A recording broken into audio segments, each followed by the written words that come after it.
Within this context too, I can't help but think of perhaps a problematic discourse around the idea of nostalgia. Mm-hmm. And I'm wondering what your thoughts are about nostalgia. Is it sort of the enemy here, or is it sort of the friendly ghost at the banquet? Is it something that helps to lessen the impact of these things? Are we working through these notions of conflict by recording them, or in effect are we dwelling on something that doesn't actually move us forward? You know what they say about nostalgia? It's not what it used to be.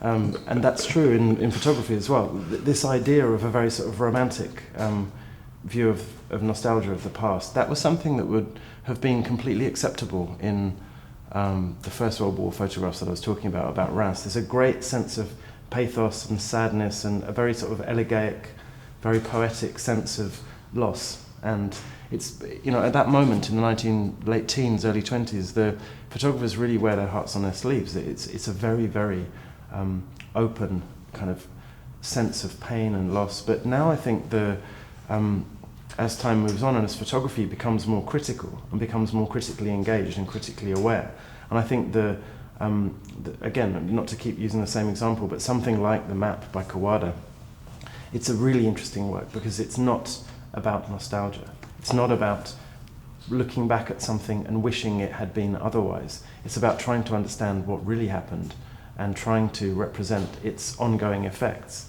And I think that is a big difference. I think the idea of trying to understand what role the past has in the now, in other words, that the past is a continually active, active agent in contemporary culture and society, differentiates it from a sense of just a sort of shocked disbelief and nostalgia for something that happened in the past. And I think for example, when Freud was writing about the First World War, he was talking about memory and loss all the time, as if it was, really a question of.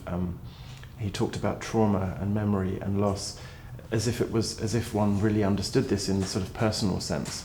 But I don't think photographers now understand this in the same way. I think they see many more analogies between contemporary conflict and historic conflict. And Simon Norfolk's work's a really good example. He went to Afghanistan to photograph what was happening at the time during the conflict in 2001, and found that all he could see everywhere were traces of previous conflicts. And suddenly this idea of conflict photography telescopes from being about the now to and now Norfolk, he refers to the recent conflict as the Fourth Anglo-Afghan War, to remind us that this country has had some kind of conflicted engagement with Afghanistan over the last, more than a century. So it's a really, really interesting idea that, and I really don't think it's nostalgia that these artists are interested in. It's a very critical and very